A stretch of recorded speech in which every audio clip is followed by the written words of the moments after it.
Welcome to the most listened to golf in the world, the Fairways of Life show, on air, online, and around the world, with the most candid interviews, unforgettable stories, taking you beyond the ropes. Here's your host, New York Times best-selling author, Matt Adams. What's going on, folks? Welcome into the Fairways of Life show. Pleasure to have your company from wherever you are joining us on this Monday.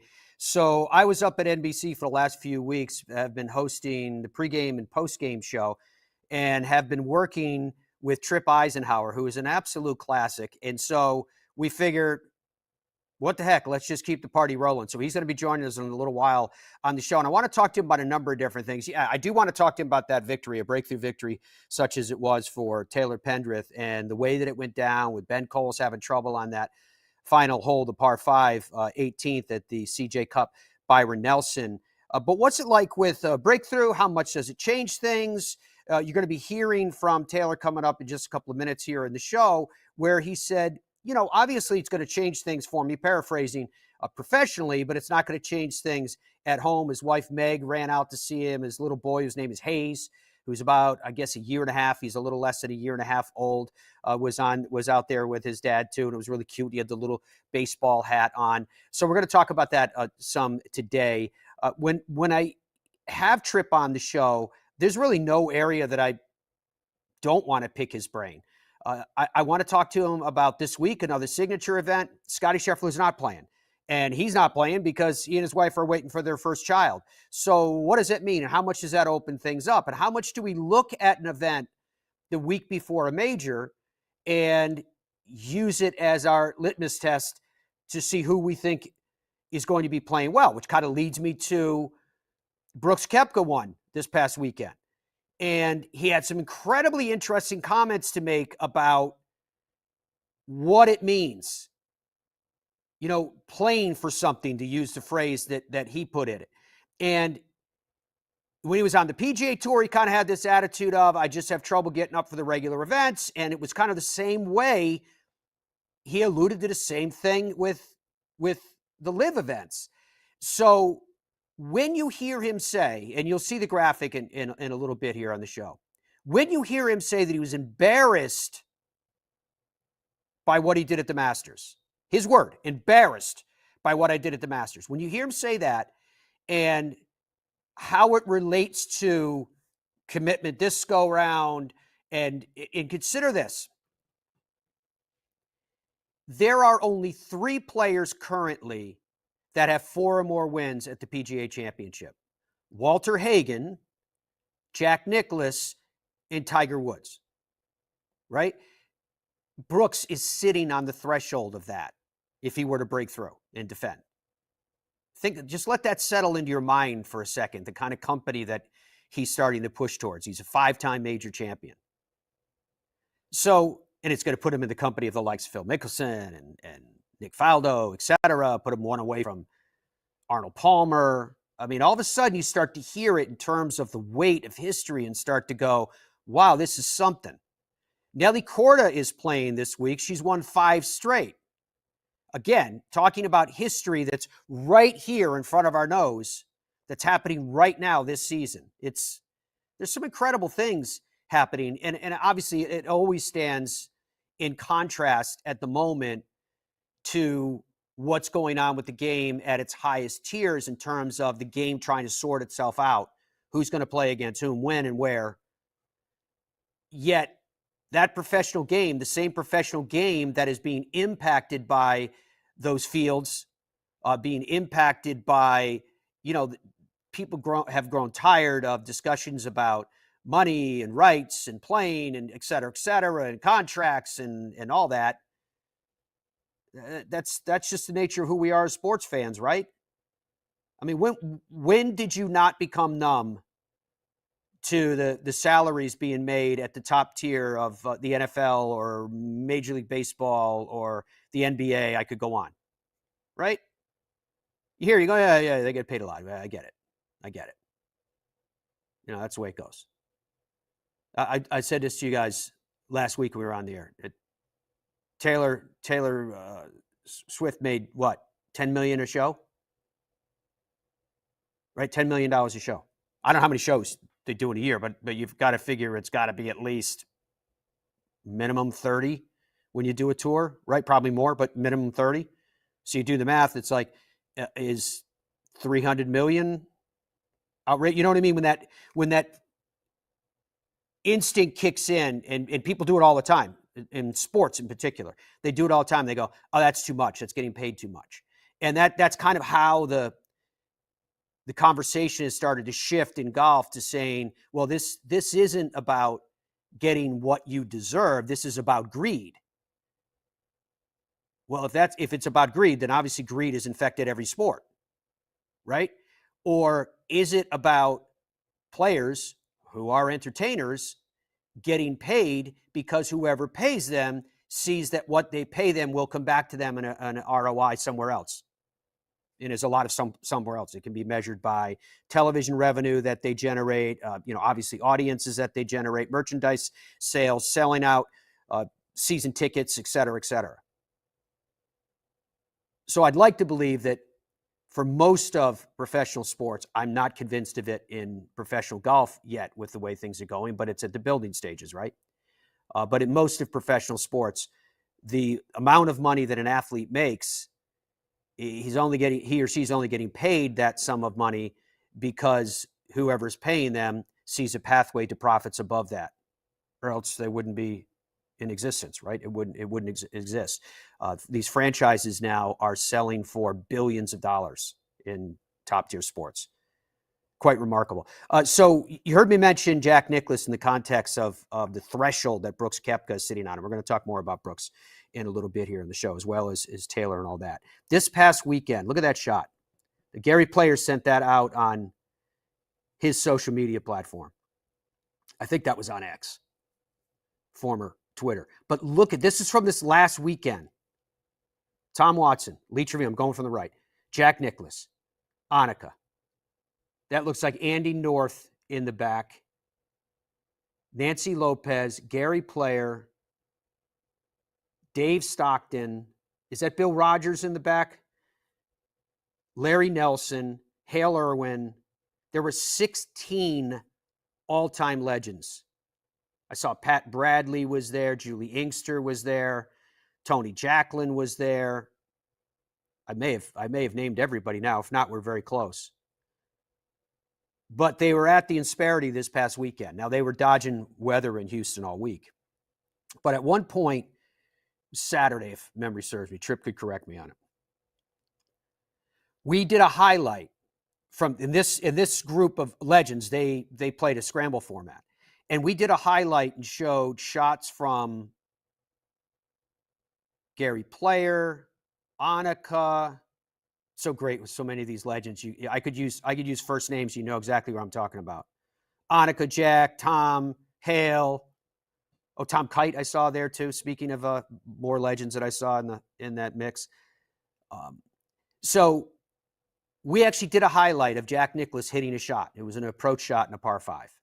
And he stuck it. And from there, they made birdie, his team. They finished 7 under, which I think tied, if I'm not mistaken. It's kind of funny because one, and I don't mean this negatively. I mean this in the most positive way possible, but you don't care who won, right? You're seeing greats of all time. I mean, on one side, we're talking about the CJ Cup Byron Nelson, the Byron Nelson. And then I'm looking at these legends going, wait a minute. While it may not have been against Byron necessarily, although Byron still did play in Shell's Wonderful World of Golf and things like that through the time period when many of those legends that I was just pointing out to you were actually playing. But when it comes to Ben Hogan, he didn't play his last tour event until 1967, right? You're looking at Jack Nicklaus in that mix. And Jack was playing alongside of Ben Hogan at the 1960 U.S. Open. They were very much in the mix, those two. And there's more. I mean, you've got Gary Player on there, and he won his first major in the 1950s. And so, but I'm pretty sure that they tied 7 under against another one of the teams, and I can't remember, forgive me, which other team shot to 7 under because I really wasn't paying attention to the score. I was just sitting back going, we just did a highlight package that included showing you a shot, which was very well struck, from Jack Nicklaus. And just like I was just saying to you about the significance of the history that could come from the PGA Championship, and there's other nuggets of history I can give you too, like Jordan's, if he wins a career Grand Slam. And again, you're going to get a similar mix of names in there to that group when we just looked at. And the significance of it is, to me, with all due respect, we cannot go that many more years when we have all of these people together at the same place hitting golf shots. It is that special. It is that unique, and it is absolutely something that we should be very much celebrating. Right? I like that these non-signature events, these additional events that are on the PGA Tour, are full field events. I like that they allow us to see players, and I'll give you a good example, Jake Knapp, who we may not have known before, or at least we didn't know very well. And now all of a sudden, like Taylor Pendrith, he wins this weekend. Okay, Taylor's 32. He's been out there kind of working at it for a while, up and then back down to Korn Ferry Tour and going back and working on things that he needed to be ready for what took place yesterday. And for most of yesterday, he was in control until Ben Coles asserted himself, and Ben had the lead heading into that par 5 18th. Ben hit his second shot, and it went, I think he overcut it a little bit. It looked that way to my eye because there's a complex of bunkers that he did not find himself inside of one of the bunkers, which probably would have been better for him. He was in grass in between, and it was a kind of a dangerous little lie, one of those lies that you can see a player's tempted to try to hit a little more of a cute shot. If you know what I'm saying, a cute shot, get it in front of the flag, and versus blasting it 10 or 15 feet past and knowing you have a birdie putt. But at the time, Taylor had an eagle putt, his, I think, 41 feet, if memory serves me. So Taylor's chances of making birdie there were extremely good, whereas Ben, to his credit, was looking to win. He had a one-shot lead. If he executed the shot, he said later on that he chose the right shot. If he executed that shot, right, he'd been on in 3, and he was trying to make a birdie and slam the door. So that even if Taylor made his eagle putt, they're going into a playoff, but it was more likely from 41 feet that he would nestle it somewhere in the vicinity to make a birdie, and he would still win by 1. Instead, he hit it to about 5 feet and missed the putt, Ben. And that was it. That's how it ended. So first victory on the PGA Tour for Taylor Pendrith comes in his 74th start, 32 years, 11 months, and 6 days. His previous best finish on tour was a tie for second in 22 at the Rocket Mortgage Classic. He birdied that 72nd hole, as I just described, to win by 1 officially over Ben Coles. Coles officially bogeyed that final hole in the description I just gave you. With the win, he earned 500 FedEx Cup points. He's fully exempt through the 2026 season, so he gets the rest of this season and the next 2. He also earns a spot in the PGA Championship and the remaining signature events this year, including this coming week at the Wells Fargo Championship. He earns a spot in the Century. He earns a spot in the Players. And, of course, the Masters in 2025. He becomes the first Canadian to win the event. Mike Weir's runner-up finish in 2014 was a previous best as a Canadian, and he definitely at least furthers the discussion, provides it with more fuel about the President's Cup and Canadian players making the President's Cup. He is the second Canadian to win this season. Nick Taylor won the WM Phoenix Open. 11 of the past 16 champions at the CJ Cup, Byron Nelson, have been international players, including the last 5 titles, which is just interesting, right? Taylor moves to number 34 in the FedEx Cup standings, number 58 in the official World Golf Rankings. And this was his tournament debut on top of everything else. His 261 aggregate marks the lowest 72-hole total for him on tour. And so afterwards, when he spoke to the media, he just tried to sort all of it out. Yeah, it doesn't feel real yet still. It was all a blur the last, hour, but to hear that sounds amazing, and it's been something that I've been working towards my whole career, and to finally get it done feels unbelievable. I slept pretty good. I was a little disappointed that Toronto Maple Leafs lost last night, so that was mostly on my mind, but yeah, I slept good. The morning was good with my wife and son. Everything was pretty normal. I felt really calm all week, and all today I felt really calm too until, the end, where things got a little interesting. But yeah, I've held the 54-hole lead before and haven't got it done, so I learned a lot from that, and just tried to be a little better today and stay in my own lane and just kind of put my head down and go to work, and to come out on top feels unreal. Yeah, it was wild. I hit a really nice shot in there, 35 feet probably for eagle, and Ben was in a little bit of a tricky spot, but he's been playing so good all day. I expected him to have a putt at birdie, so I was fully prepared to try and make that putt. And I didn't hit the best putt. I was a little disappointed that I left it short. But then when he missed his par putt and I realized I had a putt for the win, it was, kind of all of a blur really, but I've never had a putt to win a PGA Tour event, so my caddy said this is the straightest putt we've had all year and just knock it in, and it managed to slip in the left edge, so I'm pretty happy.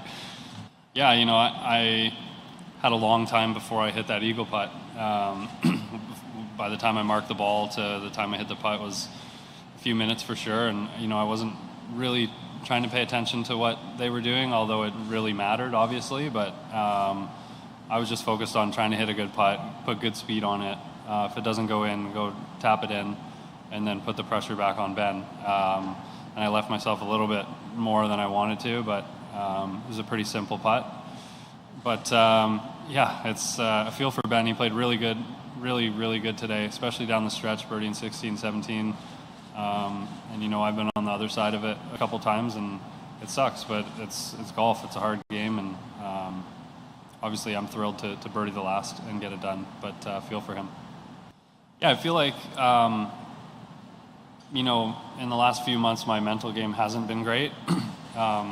Maybe mixed with a little bit of physical side. My shoulder hasn't been great, and I've been working with my mental coach Adrian for the last 6 weeks probably, and just working on acceptance. And everybody wants that opportunity to have a putt to win a PGA Tour event. I was nervous for sure, and my caddy, we've been working on our communication as well, and he said this is the straightest putt you've had all year, just knock it in, and was able to do that. But yeah, it was a mix of emotions for sure, with everything happening so fast, but I'm very happy that it did go in, but just tried to stay in my routine. I felt like my routine was really good this week, which I've been working on the last few weeks, and so just did the same thing that I did over every other putt.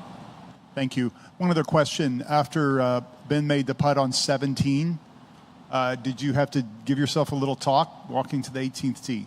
Yeah, obviously he made an unbelievable putt there with that much on the line, and I thought I hit a really good shot off the tee and just spun back a little bit, and I was in a tricky spot, and hit an awesome chip shot right where we were talking about, and trying to give ourselves something inside 10 feet for par, and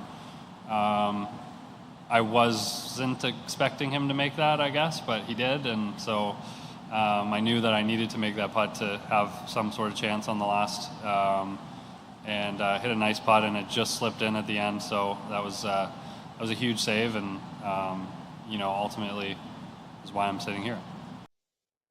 Good win by Taylor Pendrith in so many different ways. One, because, as I mentioned, it is his first on the PGA Tour. It is a breakthrough.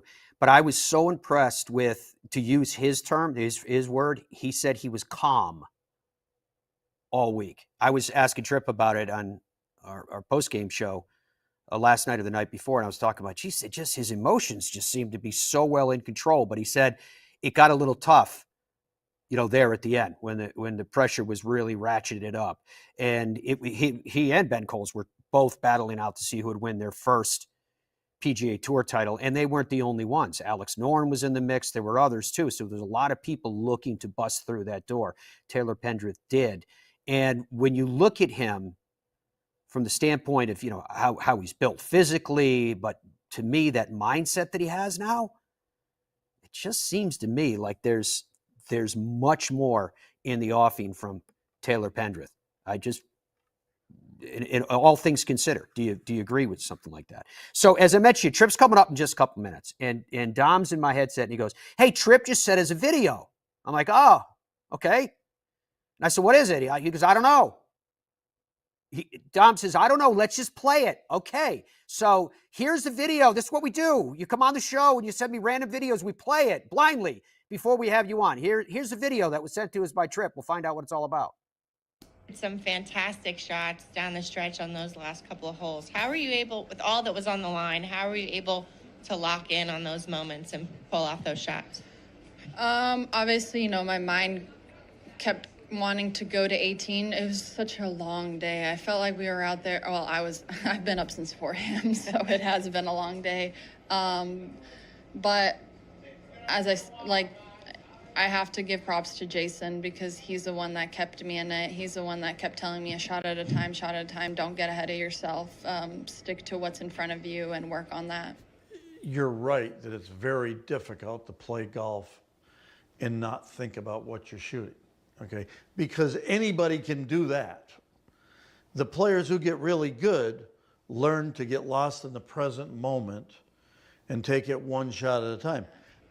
And how did you push those doubts out that you were referring to earlier? By having a great team around me, full of positivity and working hard. I mean, hard work will always get you somewhere. So I kept my head down and I worked really, really hard. And all I know about my people, if they want to become as good as they can be, they have to accept that everyone has to get past doubt. Everyone has to get past fear.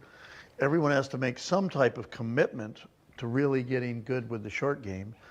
And a lot of the short game is practice, and a lot of it is having the right attitude with it. You have to embrace it and love it and enjoy it and look forward to both practicing and doing it when you get on the golf. All right, we even had the little golf ball falling in the hole at the end of that, and actually it was pretty darn good. More of the Fairways of Life show coming up in just a moment. It is presented by the PGA Tour Superstore. We're going to talk to Tripp about what that was all about. Him, Dr. Bob, Nelly Corda. Go find your happy place at the PGA Tour Superstore. Every January, PGA Tour Superstore pros meet every manufacturer, learn about the latest equipment, log thousands of hours of training, and together hit over 100,000 balls. All so they can get you the perfect fit. In Ireland, golf is more than just a game. Come and experience our world-famous links courses and our world-famous Parkland courses, all set alongside world-famous scenery. And visit our world-famous historic sites. And while you're here, enjoy our world-famous hospitality. Fill your heart with Ireland at ireland.com/golf. Ben Hogan Golf Equipment is back. Established in 1953, we serve golfers who demand excellence of their equipment. Designed by the game's best engineers, forged in the world's best foundries, and built to order in the USA. Don't settle for off-the-rack disappointment. Elevate your game with custom clubs at direct-to-consumer pricing. Exclusively at benhogangolf.com. That's benhogangolf.com. The Gen 6 iron is a culmination of everything that we have learned as a team, the absolute best golf club I've ever hit. It's something special. Say hello to the new PXG Gen 6 iron. The longest, most accurate irons we've ever made. They go higher and farther than any iron that I have hit to date, and they're so easy to hit. Super excited for the consumer to try this. They're gonna love them. PXG, nobody makes golf clubs the way we do, period. Baseball? Nah. Football? Done it. I think I'm going to go after the PGA Tour. Playing on the PGA Tour is not easy. But you know what is easy? Hitting the 524 series from Tour Edge. Hitting linebackers and home runs used to be easy. Out here, you're going to need all the easy you can get. Introducing the 524 series from Tour Edge. The easiest clubs you'll ever hit. Even the best players in the world can use a little easy. I like the sound of that. Look out, PGA Tour. Pound for pound, nothing comes close. Boyne Golf provides the ultimate world-class golf destination with 10 championship-caliber courses spanning 3 resorts. Centered in Michigan's northern Lower Peninsula, the courses are the products of some of the game's masters, including Robert Trent Jones Sr., Arthur Hills, and Donald Ross. From the all-inclusive vacation packages, elite instruction with the Boyne Golf Academy, tournaments, and so much more, Boyne Golf truly offers an unrivaled Michigan golf vacation experience. Just log on to BoyneGolf.com.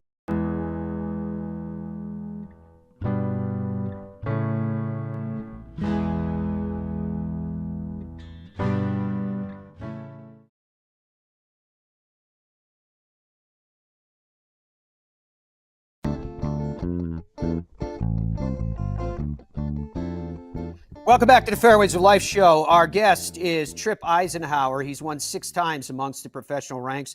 360, make that 306, I beg your pardon, starts on the professional tours.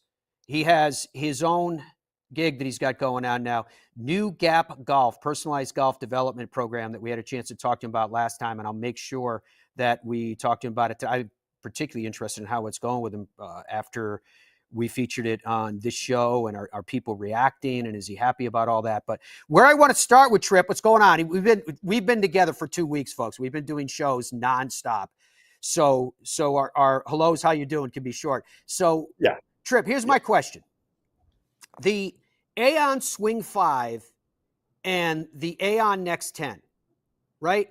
Andrew, could you pull those graphics up so we can see the players accordingly? Okay. You'll see it slide in here in just a second. Next 10. Pavone, Lowry, Jaeger, Batia, Knapp, Eckroat. How come in the, and Andrew, you can slip between next 10 and the Swing 5 as much as you want. How come there's players on these lists?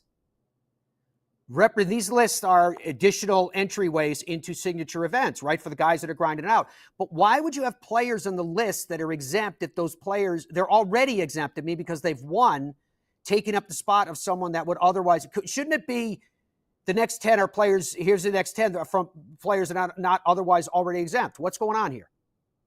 Well, Matt, that would extend the fields beyond their precious little 70 number or 75 number or whatever. Look, I'm all for signature events, and I think they're a mixed bag so far. There have been some successes. There have been some silly things that have happened, like playing short. I mean, at Bay Hill, they played one short. They couldn't fill the field. To your point, I'm all for elevated signature events and having these things mean a little bit more, and the money is a lot more, and we know why this has occurred. I feel like they threw a lot of things up, and now they're going to have to fix it, which is typically one of the things that the tour kind of does. They kind of get reactive. I think they're going to be more proactive with some of the people involved at the top of it. But to your point, if you've already won, you should get your way in, and then those players should come in. But then that's going to expand the field beyond what they're talking about. And that's why I think if the field was 120 in each of these events and we had cuts, which is that to me is so antithetical to everything that golf is about. You need to play 36 holes, and the best players get to play 36 more holes. I've always, disliked the world golf events that were no-cut events where you show up and just guaranteed to get a big paycheck. I think part of the meritocracy of golf is that you've got to beat half the field to continue playing. So is it something that they'll look at? I have no idea. I hope they do. Because if they expand the fields in these things. The other thing I wish they would do and take a look at for their sponsors is rotating these signature events around the schedule so that, or at least give the opportunity for other events in the schedule if they want to raise the purse and offer, all the extra benefits of a signature event.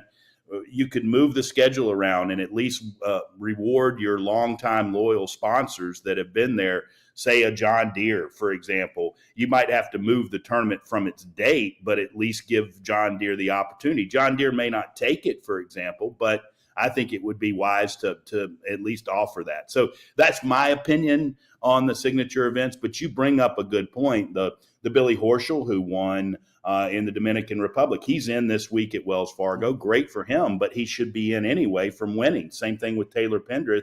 And then you can get other guys that have played well and haven't won the opportunity in these bigger events. So I think there's some changes that need to be made. And again, it's just my opinion, but I do know that one opinion shared by every tour player I've talked about is that they shouldn't have played short in any of these events. When they start with somebody withdraws from these, they should have an alternate list to put someone in the field.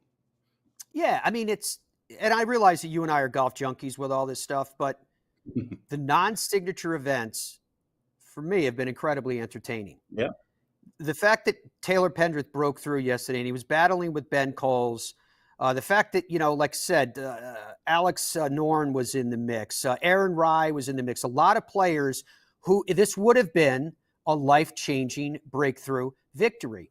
And we get to see that and we get to know them and we get to hear their stories. That's part of what I'd like to see golf do more of. I'd like to see the chances for us as fans to know who these players are. In some ways, you're almost force-fed the stars, which is good. They're stars for a reason, and you are interested in them. I'm not taking that away from them. But there's so many more players. Like, even though he's a winner already, like Jake Knapp, I think he's got the story, he's got the personality. He's got a tattoo on the inside of his left bicep that are the initials of his grandfather, because he had that close relation with his grandfather in a introducing game. And we start to hear all that kind of stuff. And he was the guy that was a bouncer for a while. I think he said he worked security at this place. But all those stories can build fan interest. And it's one of the reasons why I'm liking these events so much. I'm having fun with them.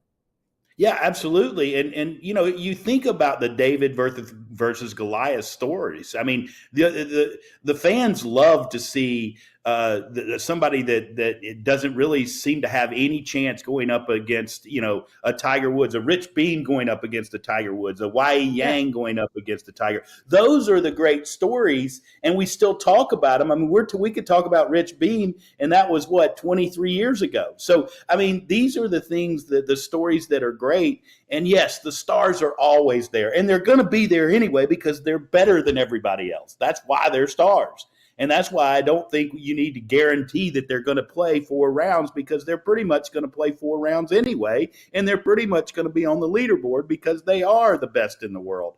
And that's the wonderful thing about it. But you also give the opportunities. And I'll give you another story last year, and then think about what that player has done from then was, not many people had heard of Nick Taylor. Now, he had won on tour when he was playing Scotty Scheffler coming down the stretch in Phoenix. And everybody was, thinking, oh, Scotty's going to go on and win this. Now, Nick stood toe-to-toe with Scotty, and Scotty did end up winning. But then think about what that did for Nick Taylor later on and what he's gone on to do after that. So it not only even if they don't succeed in beating the top of the game, they benefit hugely from it, and then they're able to apply it elsewhere. And of course, last year, that win in Canada for Nick Taylor, and he's now a star on the PGA Tour, and he's going to be a star at the International Cup. He's going to be a tough out up there in Canada.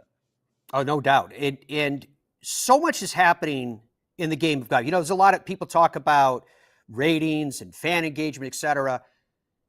Even though the top-tier professional game is trying to find its pathway into the future, what is happening right now with Scotty Scheffler, with Nelly Korda, with the prospect of discussion about Brooks, which I want to have with you in just a moment here, Tripp? We are right now being treated to an incredibly special time in the game of golf, even at its top competitive tier. And I think that sometimes that message is getting lost in the swirling winds of what about this, what about that, when you talk about the leagues and all the rest. So I want to talk to you about some of those storylines when we come back. I do want to pick up on that video you sent us, Tripp. Before bring us back to the 2 box here, Andrew, because I want to ask Tripp one question. Did you edit that yourself? It had a little bit of a kind of a hostage look to it. Yeah, I edited it myself. Yes. Okay, I'm an amateur on iMovie. Let's put it that way. Amateur producer. I'm glad that you sent that to us and said, go ahead and play it. Well, we did. Nelly Corda, Dr. Bob, someone that looked like Tripp Isenhour's son. Anyway, we're going to get into the details of what all that means, too, as the Fairways of Life show continues right after this. Every January, PGA Tour Superstore pros meet every manufacturer, learn about the latest equipment, log thousands of hours of training, and together hit over 100,000 balls. All so they can get you the perfect fit. In Ireland, golf is more than just a game. Come and experience our world-famous links courses and our world-famous parkland courses, all set alongside world-famous scenery. And visit our world-famous historic sites. And while you're here, enjoy our world-famous hospitality. Fill your heart with Ireland at ireland.com/golf. Ben Hogan Golf Equipment is back. Established in 1953, we serve golfers who demand excellence of their equipment. Designed by the game's best engineers, forged in the world's best foundries, and built to order in the USA. Don't settle for off-the-rack disappointment. Elevate your game with custom clubs at direct consumer pricing. Exclusively at benhogangolf.com. That's benhogangolf.com.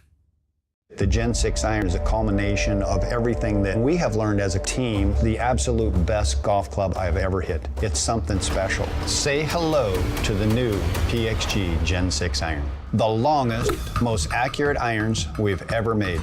They go higher and farther than any iron that I have hit to date, and they're so easy to hit. Super excited for the consumer to try this. They're gonna love them. PXG, nobody makes golf clubs the way we do, period. Baseball? Nah. Football? Done it. I think I'm going to go after the PGA Tour. Playing on the PGA Tour is not easy. But you know what is easy? Hitting the 524 series from Tour Edge. Hitting linebackers and home runs used to be easy. Out here, you're going to need all the easy you can get. Introducing the 524 series from Tour Edge. The easiest clubs you'll ever hit. Even the best players in the world can use a little easy. I like the sound of that. Look out, PGA Tour. Pound for pound, nothing comes close. Boyne Golf provides the ultimate world-class golf destination with 10 championship-caliber courses spanning 3 resorts. Centered in Michigan's northern Lower Peninsula, the courses are the products of some of the game's masters, including Robert Trent Jones Sr., Arthur Hills, and Donald Ross. From the all-inclusive vacation packages, elite instruction with the Boyne Golf Academy, tournaments, and so much more, Boyne Golf truly offers an unrivaled Michigan golf vacation experience. Just log on to BoyneGolf.com. Stride by Zero Friction, the first of its kind personal caddy. Walk in comfort and style with Stride's remote and follow me technology. The Stride handles almost any terrain, and its 54-hole range will last all day. The lightweight design and removable front wheels makes it simple to handle. Plus, it easily fits golf carts. Order yours and save. Visit zerofriction.com/stride or scan the QR code to order yours today. Stride, your personal caddy.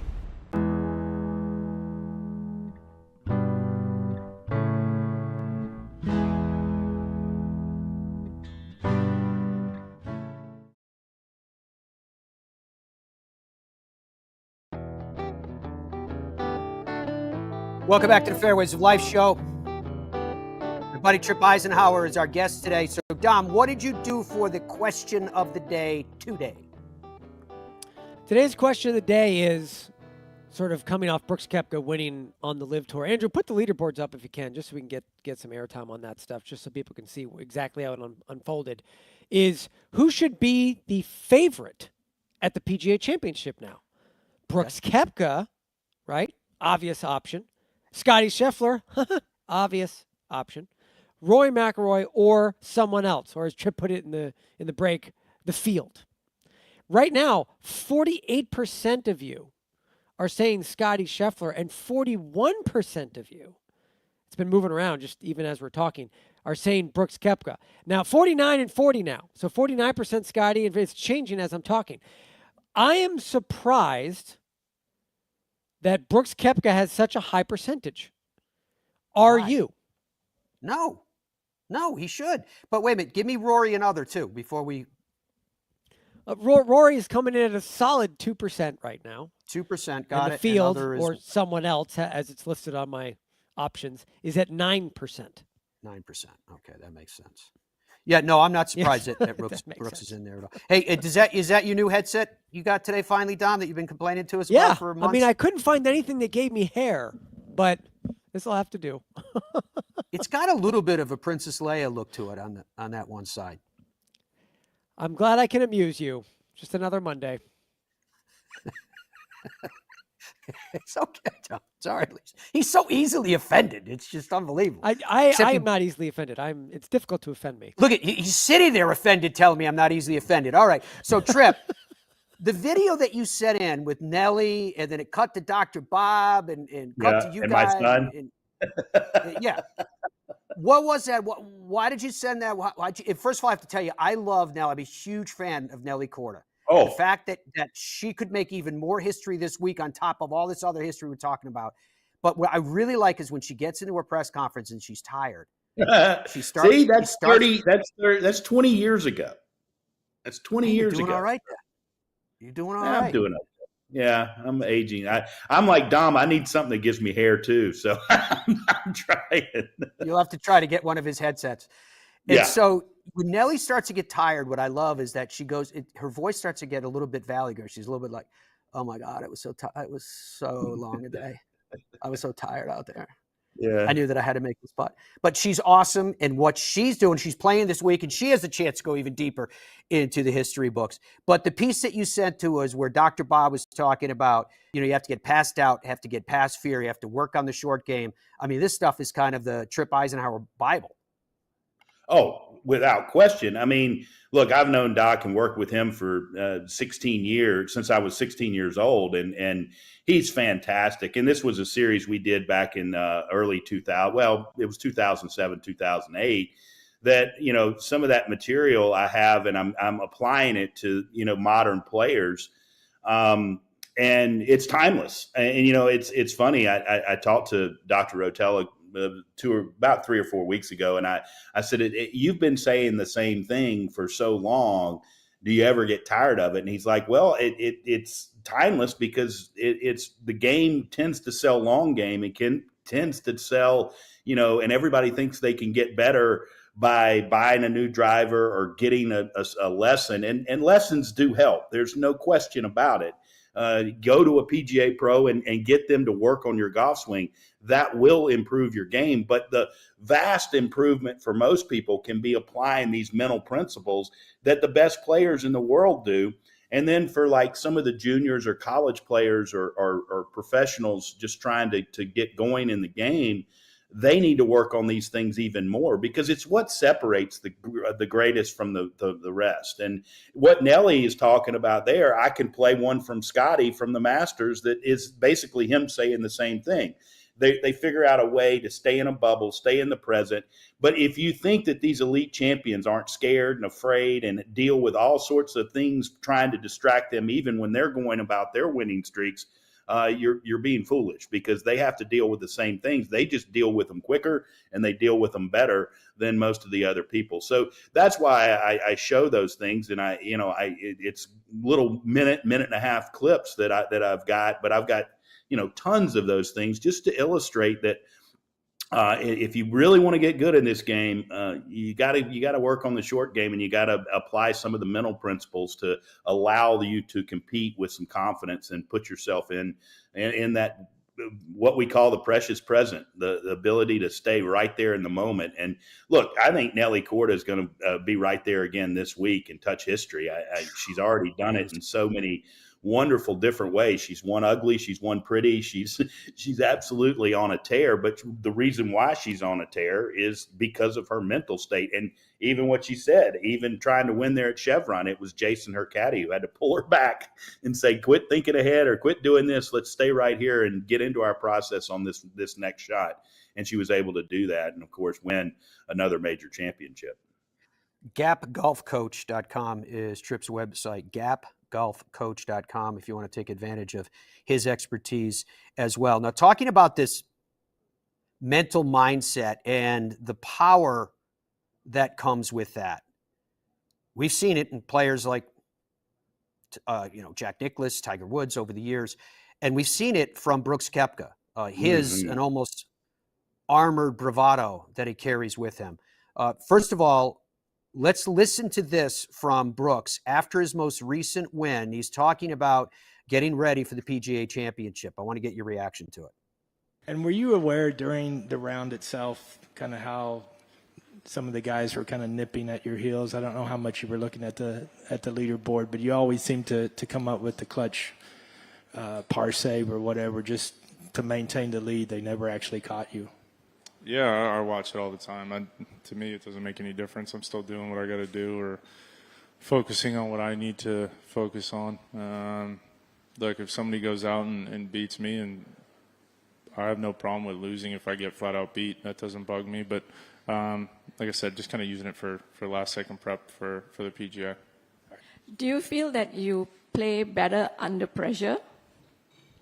I mean, I like to think so, but I don't know I think when there's more on the line, it's more enjoyable, and it actually feels like real golf. So, nobody wants to be out competing on a Sunday when you're battling for 45th.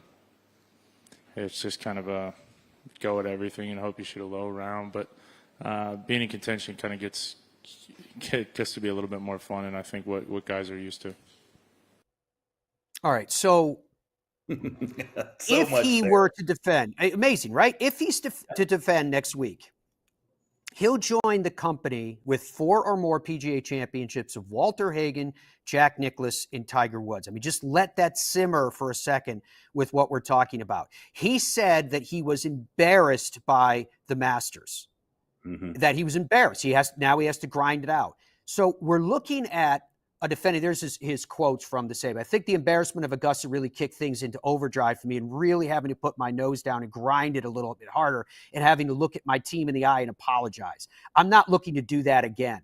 It's all external. Sometimes I can make it external, but it's all internal to me. Oh, it's all internal, I should say. Look, I don't enjoy playing bad. It's not fun for me. Quote, close, open and close from Brooks. So let's talk about this for a second here, Tripp, and talking about that mental fortitude that Brooks Koepka seems to have in what he's doing, which again, in this context of all these things we're talking about that are absolutely historic, that are swirling all around us in professional golf, he's in a position of doing something that is incredibly unique and quite simply only him.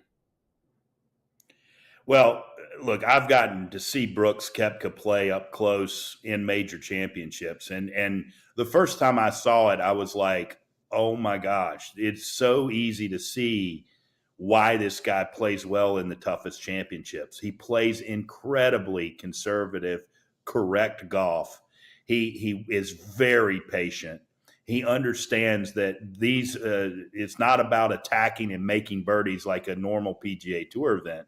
It's about being in position with your tee shots and then where you position your shots into greens. I remember even one shot I thought he was going to go at. He had I thought a perfect number and a hole that he would go after, and he still hit it to the correct side about 15 feet away. He ended up making the putt, but he could have hit that shot a lot closer and taken on trouble. So that mindset's there. But just listening to him talk right there, I'm going to have to do one of these videos with that because that's incredible stuff. I mean, that says everything to me about, he gets excited when he's in competition. Yeah, he's nervous. I mean, Jack Nicklaus talked about it. He said, I loved being nervous on the first tee because that meant something. But they know how to handle it, and that gets them going. Having that competition. And one other thing he said, I saw it on X recently, was He was talking about how when he plays casual golf, he stinks. He can't play at all because it doesn't mean anything. So that tells you right there where his competitive fire is. And of course, I think Brooks Koepka is going to be part of the story at the PGA. I mean, he's got the prototypical game. Now he's in form. And look, when you have your first child, you do get some distractions. And even Brooks Koepka kind of admits that. But now I think winning as a father for the first time and now having the chance at Valhalla, look, he's going to be a factor there. He's going to be a factor at Pinehurst for sure, just because of the style of his game and the way he goes about these major championships. Yeah, I just think that aside from the style, the body of work that he's putting together, the way that his mind works, that he doesn't have a problem telling us. He's the type of guy that he's in a press conference, he'll tell you exactly what's on his mind. I mean, I don't think that Brooks Koepka would be the type person you'd want to have around if you ask the question, does a sweater make me look fat? Because he just gives it to you straight. It's unbelievable. Yeah. We're going to take a break here. When we come back, Tripp, hang around, because coming up this week, we have a signature event. It's right outside the window that was behind Tripp. Do you see that big window that's behind him? Well, right outside there is where they're going to be playing. So what can we do? How much of a litmus test is it the week before a major? We tend to put so much weight on it that anything that's come before it doesn't really matter. The only thing that matters is right here, right now. Is that the case? We'll talk about it after this. I got ball fit in 2000, went on a little run.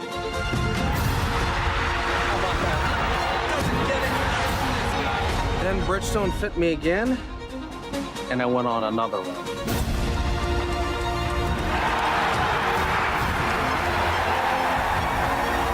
I just got fit again for the new Tour BX. The ball fitting's been helping me. Will it help you? Boyne Golf provides the ultimate world-class golf destination with 10 championship-caliber courses spanning 3 resorts. Centered in Michigan's northern Lower Peninsula, the courses are the products of some of the game's masters, including Robert Trent Jones Sr., Arthur Hills, and Donald Ross. From the all-inclusive vacation packages, elite instruction with the Boyne Golf Academy, tournaments, and so much more, Boyne Golf truly offers an unrivaled Michigan golf vacation experience. Just log on to BoyneGolf.com. I think when you're training for other sports, or why most people go to the gym is so that they can have muscles and be strong and be healthy. And a lot of the reason why they struggle to play golf is their body doesn't move properly for them to be able to hit a golf ball. And when you're training for golf, it's a little bit different because you're focused more on flexibility and mobility and being strong in motion. When you're able to kind of have a warm up and have a workout routine and kind of gradually build up to where you're training your body to move properly, yeah, you're going to get a lot of big dividends on the golf course. Every January, PGA Tour Superstore pros meet every manufacturer, learn about the latest equipment, log thousands of hours of training, and together hit over 100,000 balls. All so they can get you the perfect fit. What if we started a company and the company was under no time constraints, no financial constraints? The one constraint is their clubs had to be exceptional performers and much better than any other alternative. I was told time and again it'll never work. It worked like a house of fire. And I'll tell you what, I think our customers love it. BXG, nobody makes golf clubs the way we do, period. Stride by Zero Friction, the first of its kind personal caddy. Walk in comfort and style with Stride's remote and follow me technology. The Stride handles almost any terrain, and its 54-hole range will last all day. The lightweight design and removable front wheels makes it simple to handle. Plus, it easily fits golf carts. Pick up your Stride today at a local PGA Tour Superstore near you or at zerofriction.com/Stride. Stride, your personal caddy.